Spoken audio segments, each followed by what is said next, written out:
বন্ধুরা সবাইকে স্বাগত জানাই এমএস অনলাইন শুভ চ্যানেলে। বন্ধুরা, কৃষক বন্ধু প্রকল্প যারা ফর্ম জমা দিয়েছিলেন কিন্তু কৃষক বন্ধু টাকা পাচ্ছেন না বা হচ্ছে না, বারবার ফর্ম জমা দিয়ে আপনি পাচ্ছেন না কৃষক টাকা পাওয়ার জন্য তোমাদেরকে যে ফর্মটা ফিল আপ করতে হবে, আপনাদেরকে একটু দেখাই কীভাবে তোমরা নির্ভুলভাবে ফিল আপ করবে, সেটা তোমাদের আজকে দেখাবো। তো যাওয়ার আগে বলবো, যারা চ্যানেলটাকে নতুন করে দেখছেন চ্যানেলটাকে অবশ্যই সাবস্ক্রাইব করবেন এবং বেল আইকনকে বাজিয়ে কল করে রাখবেন, যাতে এরকমই নতুন নতুন ভিডিও তোমরা ইনফরমেটিভ ভিডিও তোমরা পেতে পারো। আর যারা সাবস্ক্রাইব করে রেখেছেন তাদেরকে অসংখ্য ধন্যবাদ জানাই। তো প্রথমে দেখতে পাচ্ছেন আবেদনের নম্বর, উপরে দেখতে পাচ্ছেন। এখানে তোমাদেরকে কিছু করতে হবে না, ফর্ম ফিল আপ করতে হবে না, জাস্ট ছেড়ে দেবে। তবে প্রথম শুরু হবে 1 নম্বর, কৃষকের নাম বাংলায়।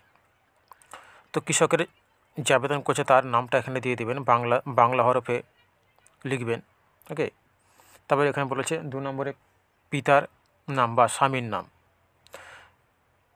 যদি কোনো মহিলা আবেদন করে থাকে এখানে স্বামীর নামটা লিখবেন কিংবা পিতার নামটা লিখে দেবেন।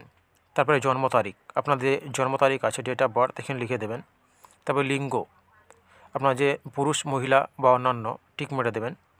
তবে কৃষকের ধরন, মালিক নিজের জমি হলে মালিক দেবেন। তারপরে নথিভুক্ত ভাগ চাষি হলে এখানে টিক মারবেন। তারপরে 6 নম্বরে আপনার মোবাইল নাম্বার, একটা সক্রিয় মোবাইল নাম্বার দিয়ে দেবেন।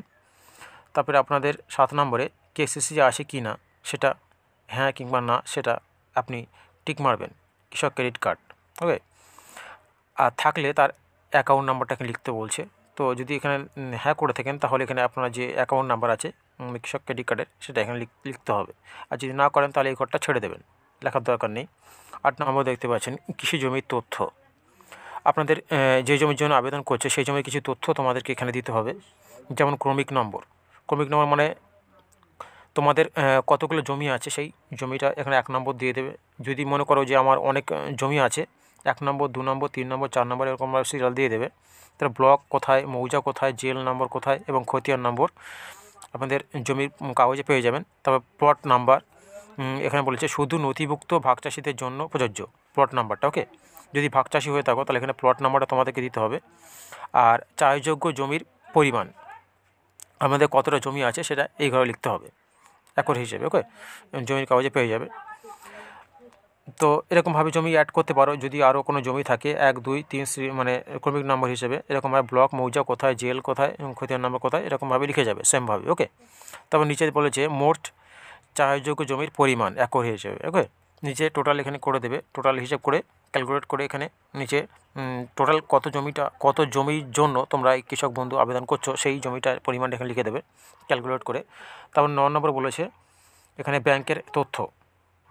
আপনাদের যে ব্যাংক অ্যাকাউন্ট দিতে চাইছো সেই ব্যাংকের কিছু তথ্য তোমাদের দিতে হবে, যেমন হচ্ছে ব্যাংকের অ্যাকাউন্ট নম্বর, আপনাদের অ্যাকাউন্ট নাম্বারটা দিয়ে দেবে।